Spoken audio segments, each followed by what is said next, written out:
Good morning po mga kapatid. Good morning po sa mga kasama po natin online. So meron po akong tanong na sana'y masagot po nating lahat. Kahit sa isip lang. Why Cardona Church of Christ exists? Bakit may Cardona Church of Christ? Ano ba ang purpose ng church na ito? Ano ba ang purpose ng Diyos sa bawat isa po sa atin? It is very important to know our purpose. Kung anong layunin, ang goal natin sa buhay, kung anong target natin. Kasi baka naliligaw na tayo, iba na ang landas na tinatahak natin, baka nagiging mali yung ginagawa natin. It's either nagsasucceed nga tayo sa maraming mga bagay, pero hindi pala yun ang gusto ng Diyos na dapat natin ginagawa. Halimbawa, si Matt Emmons, US shooter, noong 2004, Athens Olympic, malapit na siyang manalo ng gold. So he aimed, he shot, bang, bullseye. Totoo yan 2004. Akala niya siya na yung panalo kasi bullseye pa nga yung kanyang tama. Pero sabi ng mga judges, hindi siya ang panalo. Hindi siya nanalo ng kahit silver o kahit bronze. Bakit? Because he hit the wrong target. Yung ibang ang kanyang tinamaan, yung sa kabila. Yun ang kanyang sinipat, hindi yung kanya. So dapat kasi yung kanya ang kanyang patatamaan. So right shot, but wrong target. In the same way, we as a church, baka marami tayong ginagawa na nagsasucceed, pero baka hindi naman pala yun ang goal ng Diyos o purpose ng Diyos sa buhay natin. So ang ending, right shot, or wrong shot, but yun nga, nagsasucceed tayo, but wrong target. So hindi pala yun ang gusto ng Panginoon. Matthew 28:18, then Jesus came to them and said, all authority in heaven and on earth has been given to me. Jesus was telling us that I am your commander-in-chief.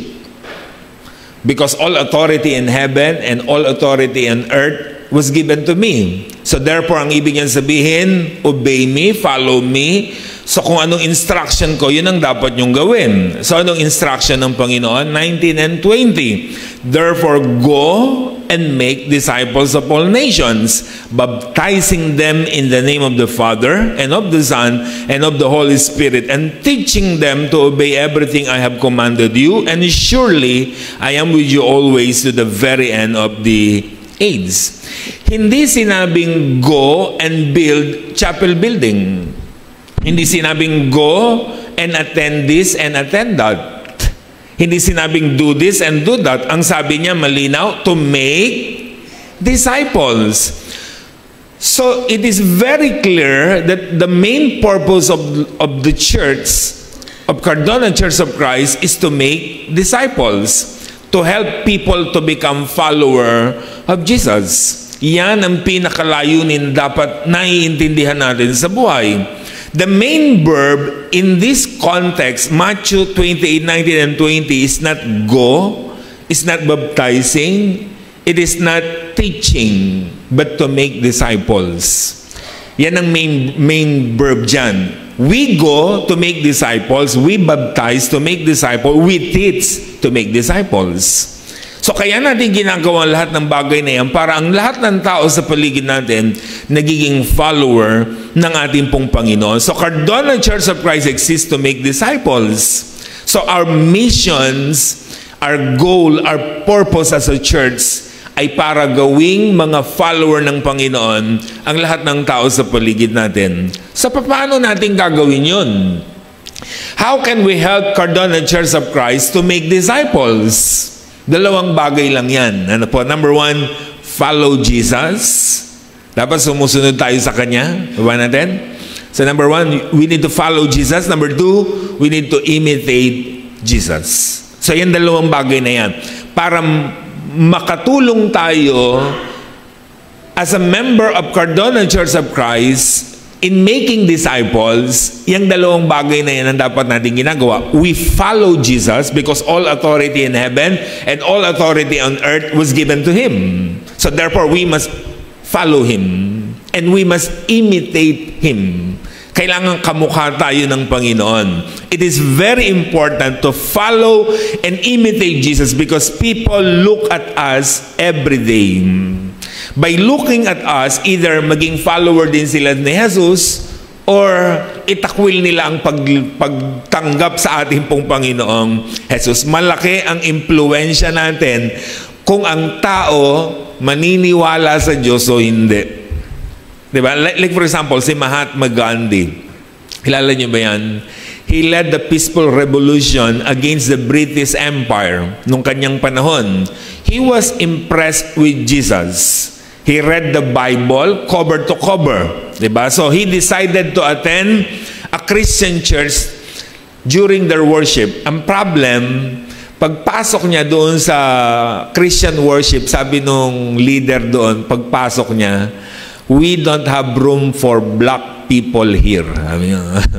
Wala kaming lugar para sa mga itim dito. Biruin nyo, church leader, church worship, Christian, follower of Jesus, ganun ang attitude, ganun ang ugali. So Gandhi said, Christianity is not for me.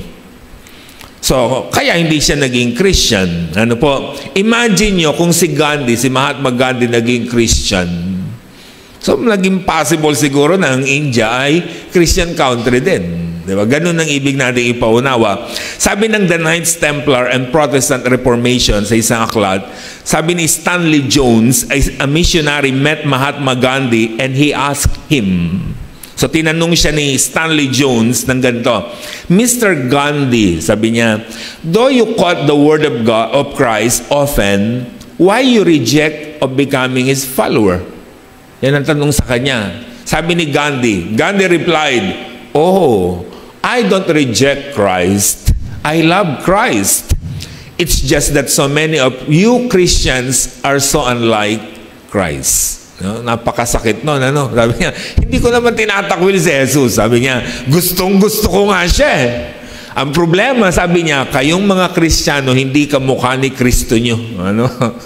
O, yan ang kanyang sinabi. Ano po? So, ito ang malaking problema sa maraming mga Kristiyano. Mga Kristiyano pero hindi halata. Tingnan mga katabi mo, halata ba ang Kristiyan? Di ba nakakalungkot yung bigla kayo nagkita ng isang kaklase mo, kaibigan mo, o kakilala mo pag nagkita kayo sa isang pagtitiwala, uy, Christian ka pala. Di ba sakit yung ganon? Kasi hindi halata. Ano, na tayong mga anak ng Diyos. Why Christianity at Jerusalem grow rapidly? Because they follow Jesus and they imitate Jesus. Sabi ng Gawa 2:46 hanggang 47, araw-araw sila'y nagkakatipon sa templo. Nagsasalo-salong masaya ang kalooban. Nagpupuri sila sa Diyos. Take note, at kinalulugdan ng lahat ng tao. Bawat araw idinaragdag sa kanila ng Panginoon ang mga inililigtas. Hindi sila kinaiinisan, kinagigiliwan sila. Kaya ang resulta, marami ang sumama sa kanila araw-araw. Sabi nung verse, nadaragdagan sila. Bakit nadadagdagan sila araw-araw? Kasi malakas ang impact nila sa community. Dahil sa kanilang buhay, sa kanilang lifestyle, sa kanilang behavior, sa kanilang mga kalalagayan, ano po, sa kanilang mga ginagawa sa pangaraw-araw. Kaya sabi ng verse, kinalulugdan sila ng mga tao. Listen, are we, Church of Christ, impacted society today? May impact pa ba tayo? Pag sinabi mong, Church of Christ po ako, ano kaya ang dating ngayon? Anong dating sa community natin? Pag sabi natin, Church of Christ po kami. Ano kaya ang dating? Pag sinabi ninyo, baka naman nahihiya pa tayong sabihin Church of Christ tayo. Minsan ganun ng mga mananampalataya, kinahihiya pa nga yata. So kailangan itayo natin muli, merong impact pag sinabi mong Church of Christ po kami. Diba? So dapat may impact tayo sa community kinabibilangan po natin. Sabi ng Luke 5:27-28, after this, Jesus went out and saw a tax collector by the name of Levi sitting at his tax booth. Follow me, Jesus said to him. And Levi got up, left everything, and followed him. At this time, Jesus was so famous. Kilalang kilala siya dahil sa kanyang mga pagtuturo at sa kanyang mga himalang mga ginagawa sa araw-araw. Dito niya nakita si Levi or si Matthew habang nakaupo sa kanyang tax collector's booth. Alam niyo mga tax collector, pag dinescribe natin yan, sila yung mga most hated person at that time. Kinamumuhian niya ng mga Hudyo. Tax collecting was designed for graft and corruption. They enforced payment by using the Roman army. Ang tinuturing sa kanila mga sinner and traitor. Mga traidor yan, sabi ng mga Hudyo. Kasi nga nagtatrabaho sila para sa mga Romano at pahirap sila para sa kanilang mga Hudyo. Yan yung konteksto niya mga kabatid. Kaya si Matthew or si Levi, kinamumuhian niya ng kanyang mga kababayan dahil nagtatrabaho siya para sa Roma. Ganito po ang ibig sabihin ng pagiging tax collector. Para yung may bidding. Baka sabi ng emperor, ang Cardona, sino ang magbibid? Sabi ng isang tax collector, sige, 10 million po ang ibibigay ko sa inyo a year. Sabi ng isa, 12 million. Sabi na, 20 million. Wala na ba? Sige, ikaw na ang tax collector ng Cardona. Ganun ang ibig sabihin niya. So, anong gagawin ngayon nun? Siyempre, mag-i-impose siya ng mas maraming mga tax para makuha niya yung kanyang goal. Then, gagamitin niya yung Roman army to enforce that law para lalo niyang mapahirapan ang kanyang mga kababayan. Kasi nga, design it for graft and corruption. Kaya kinamumuhian sila ng kanilang mga kababayan. Yan ang buhay ni Matthew. Pero nung makita siya ng ating Panginoong Jesus, sabi niya, follow me. And he followed Jesus. So what Jesus said, a very simple invitation, follow me. What Levi did, he left everything and followed Jesus. Yan ang kanyang ginawa. A simple invitation of Jesus, but a very, very big decision of Levi. He obeyed Jesus. He obeyed his invitation. And then sabi ng verse, he left everything and followed Jesus. Take note that he left everything. What does it mean? It is costly to follow Jesus. Diba? It is costly to follow Jesus because he left everything. For Matthew, it is giving up his career to follow Jesus. It is to left all his money. Diba? Kasi nga, mayayaman pag mga tax collector sa kanilang panahon. Diba? Pero iniwan niyang lahat yan para sa ating pong Panginoon. Magandang tanong siguro ito at pagsusuri. Kayo, ano nang nai-give up ninyo para sa Panginoon? Diba? Ano nang nai-give up natin sa pagsunod natin sa Kanya? Nakapag-give up na ba kayo ng bisyo nyo para kay Jesus? O si Jesus ang gini-give up nyo para sa bisyo? Minsan malungkot yung ganyan, Diba? Mananawagan ng mga magiging opisyalis ng church. So, kailangan walang bisyo. Hindi na lang po ako tatanggap. Ang gini-give up yung position, hindi yung bisyo. Yan ang malungkot sa maraming mga Kristiyano. Dapat gini-give up natin. Take note, Matthew. He left everything. Diba? To follow Jesus. Yan ang napakahalagang bagay. Diba? Alam niyo, yung pagdalo ng worship service, lalo ng 5 a.m., it is very costly. Diba? Mamamasahe ka, mapuputol ang tulog mo, diba? Mapuputol ang mga pahinga mo. Diba? It is costly. Kaso minsan, diba, ang pagdalo lang ng pagsamba sa Panginoon, hanggang ngayon, late pa rin. Marami mga Kristiyano, pag naligo ng madaling araw, basa ang buhok pagdating, hanggang pag-uwi, basa pa rin. Di man lang nakukuhang matuyo sa 1.5 oras. Kasi 20 minuto lang siyang nasa loob ng kapilya. Paano matutuyo yun? Maraming mga Kristiyano ganito. Sa halip na maging committed, mga committed. Di ba? Ganyan ba ang katabi mo? Committed or committed? Maraming mga Kristiyano sa halip na maging devote. Yung katabi mo, siya ba'y devote o devoto? Ito mas malupit. Marami mga Kristiyano sa halip na merong impact, mga impacto at mga impacta, sa sama ng mga ugali, o mga impacto at impacta ba tayo o may impact ang buhay natin? Matthew was willing to give up everything. Willing to give up his career, lots of money, and everything para sa pagsunod niya sa Panginoon. Anong ginawa ngayon ni Levi after he followed Jesus? Matthew 2:15. While Jesus was having dinner at Levi's house, many tax collectors and sinners were eating with him and his disciples, for there were many who followed him. Matthew organized a party.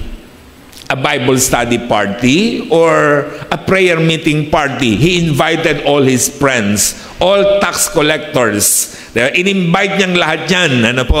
Then he invited Jesus with his disciples to eat with them. Kaya nagkainan sila sa bahay. Why? Because Matthew used his home to introduce to people, Jesus. He followed Jesus and he wants his friends, his relatives to be follower of Jesus. Yan ang makikita natin.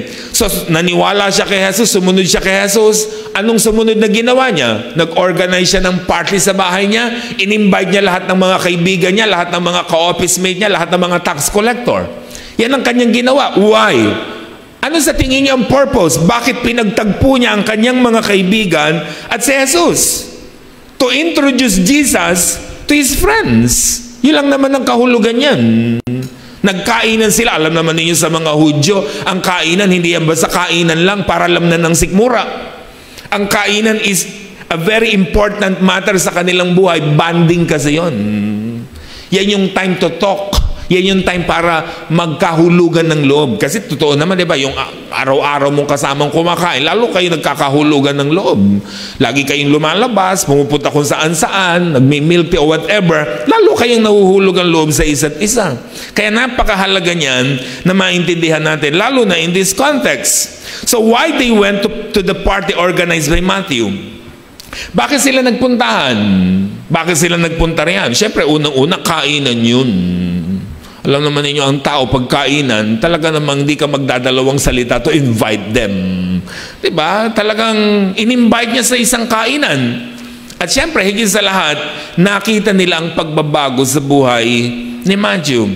Halimbawa, magkakabarkada tayong lahat. We do something bad together.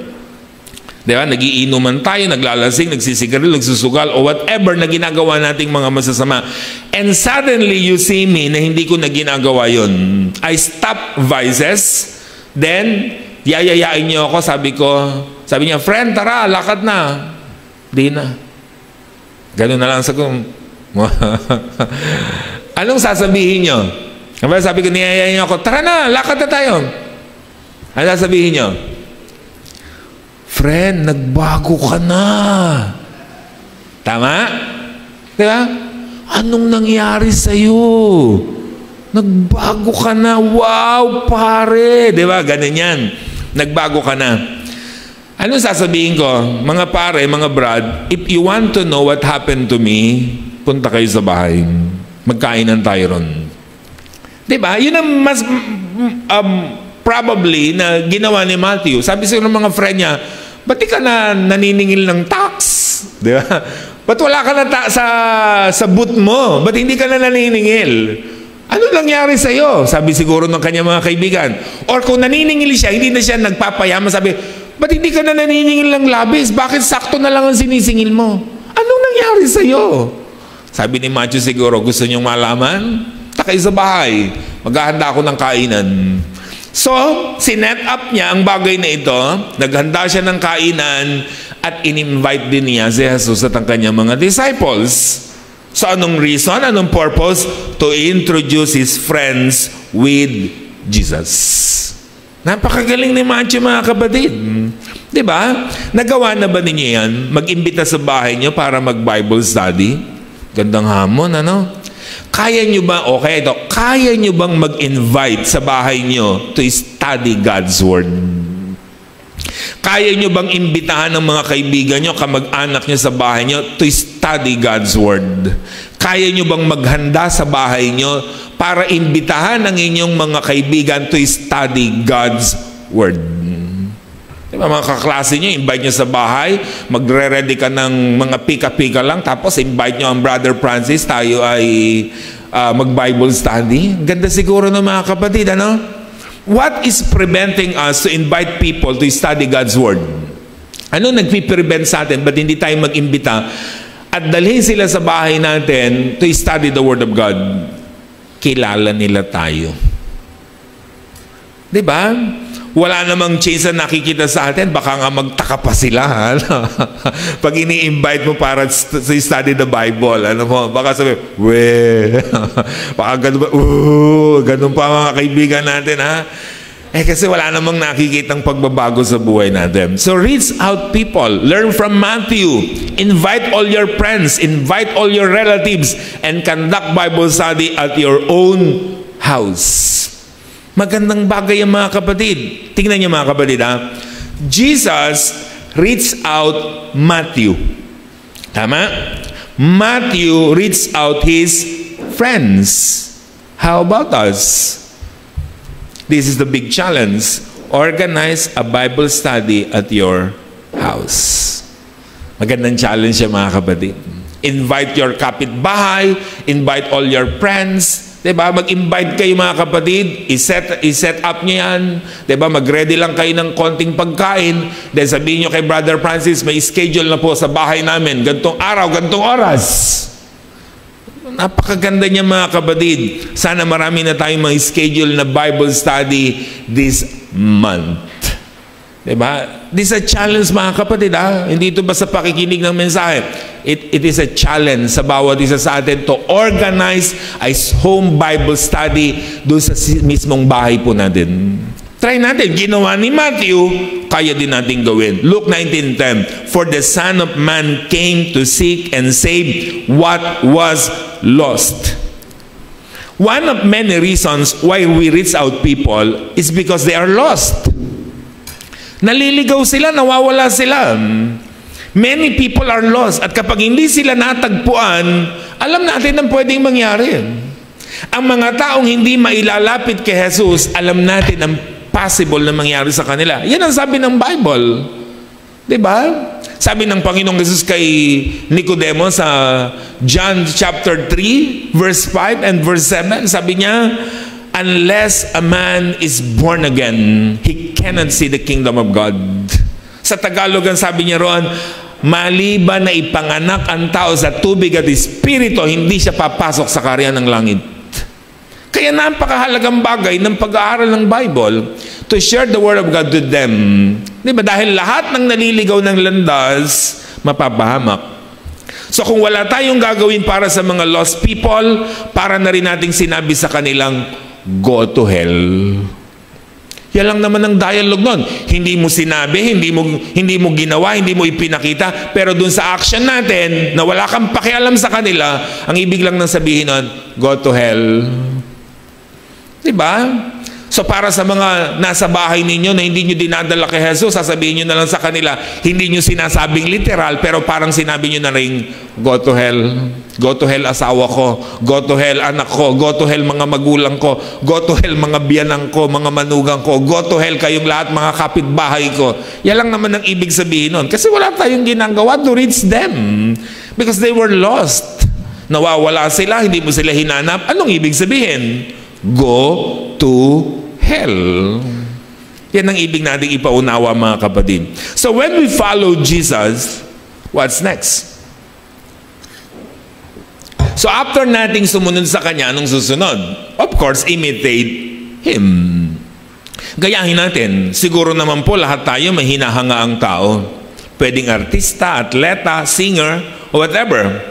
At dahil hinahangaan mo sila, sinusubaybayan mo sila sa kanilang palabas, concert, binibili mo ang ini-endorse nilang mga produkto, we search about them, we investigate about them, ganun tayong humanga sa isang tao. Tama? And more than that, we copy them. We choose to copy them, di ba? Yung mga taong ginagaya natin, yung mga paborito natin. Ginagaya natin yung hairstyle nila, kung paano sila manamit, magsalita, kumilos, mannerism. Diba? Ginagawa natin yan. Parang magkamukha, ano? Ginagaya ko niyan eh. Naalala nyo nung panahon ni Elvis Presley, siguro yung iba rito inaabot pa yon, yung iba hindi na, o kaya sa mga picture lang. Di ba lahat halos kamukha ni Elvis Presley? Di, mga picture ng mga ninuno natin, pag tinignan nyo, mga mukhang Elvis Presley rin eh. Di ba? Kasi sikat siya, ginagaya ng lahat. Ganun ang ibig sabihin. Nung panahon ni Michael Jordan, lahat ng basketballista ginagaya si Jordan. Lahat nakalabas ang dila pag mag-shoot. Mag-shoot lang, kaganon na. Ano? Kasi ginagaya eh, favorite eh. Ganun ang ibig sabihin. Nung panahon namin, nung kabataan ko, nung high school ako, ang usong-uso nun si Kim P. De Leon. Doon sa mga may kakilala sa kanya. Yun ang sikat na sikat noon, panahon namin. Tapos ang buhok niya yung two-side, yung bagsak na ganan. Kaya lahat ng kabataan noon, yun ang buhok. Yung two sides lang na ganyan, yung bagsak. Ganyan, nausuhan din ako noon. Kasi nga, kinokopya mo, ginagaya mo. Diba? Ganun ang ibig sabihin niya. Ang tanong lang ay ganito, dapat ba silang gayahin? Diba? Dapat ba silang kopyahin? Napapabuti ba tayo pag kinokopya natin sila? Halimbawa, nung panahon ni Miley Cyrus, kilala niyo yun, bida ng Hannah Montana, na ilang beses nominated ng Emmy Awards for Outstanding Children's Program. Kasi maganda talaga, tsaka pambata talaga itong si Miley Cyrus. Pero, isang araw, biglang nagbago ang lahat. Una niyang binago ang kanyang buhok, pananamit, lahat na. Tapos pag nagpe-perform siya, halos walang saplot, di ba? Sa kanyang mga video. Hindi ko napapanood ha, nababalitaan ko lang. Baka mag-isip kayo kung ano. Kaya ito yung kinabahala noon, di ba? Nung panahon na nagbago siya ng maraming mga magulang. Kasi maraming humahanga sa kanyang mga bata. Baka gayahin siya ng maraming mga bata. Siguro mga kabataan natin dito, mga bata pa noon. Diba? Nung panahon niya. Diba? Kasi ganun ang ibig sabihin. So that's the point. Dapat bang kopyahin ang kinokopya natin? So today, ang gusto natin ipaunawa, pinakamabuti ang kopyahin natin si Jesus. 1 Corinthians 11:1. Sabi ng ESV, be imitators of me as I am of Christ. Sabi ng NIV, follow my example as I follow the example of Christ. Sa Tagalog, tularan ninyo ako gaya ng pagtulad ko kay Kristo. Sa Greek word, mimic me as I mimic Christ. Mimic. Ibig sabihin nun, pag sa mimic, gagayahin, kokopyahin. So in other words, Paul was saying, copy me because I am copying Jesus. Pag sinuri nating mabuti ang talatang ito, mapapansin niyo ang dalawang bagay. Una, this verse is in a command form. Paul was commanding us to imitate him because he was imitating Jesus. Diba? And this verse is in a present tense. Paul was saying, keep on copying me, keep on imitating me, because I am continuously imitating Jesus. Every day I imitate Jesus, so every day imitate me. Yan ang sinasabi ni Apostle Paul. Diba? This verse is a very simple verse to understand, but sometimes it is hard to follow. Kasi mahirap gayahin si Jesus. Kaya nakita niyo sabi ni Paul, mahirap gayahin si Jesus. Kaya anong sabi niya? Ako na lang ang gayahin nyo kasi ginagaya ko naman si Jesus. Mas madali siya. Naintindihan niyo? Kasi pag sinabi niyang imitate Jesus, naku, ang hirap yata nun. Diba? Napakahirap. So sabi ni Paul, padaliin natin. Ako na lang ang gayahin nyo kasi ginagaya ko naman si Jesus. Napakainam ng mga kapatid. Same lang yun, pero mas mababaw. Kasi si Pablo, ginagaya niya ang ating pong Panginoon. So, who is copying you? Whether we like it or not, someone is copying us. Tama? May gumagaya sa atin. Hindi mo kailangan sabihin sa tao na gayahin mo ako, gagayahin nila tayo. Kasi ang tao sa paligid natin nakatingin. Baka yung katabi mo, ginagaya ka niyan. Diba? Baka mga katrabaho mo, ginagaya ka. Ang tanong na lang ay ganito, masama o mabuti ang ginagaya sa atin? Halimbawa sa trabaho, sa office natin, anong ginagaya sa'yo? Pag-undertime o pag-overtime? Diba?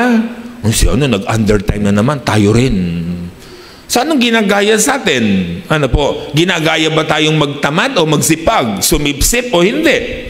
So, kailangan maintindihan natin yon. Yung classmate mo, ginagaya kang mangopya, mangonigo, or maging tapat sa iyong pag-aaral.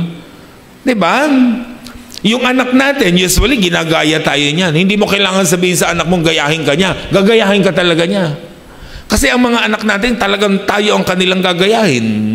Yung salita natin, yung ating kilos, yung ginagawa natin, gagayahin nila. Sabi nga ni James Arthur Baldwin, children have never been very good at listening to their elders, but they have never failed to imitate.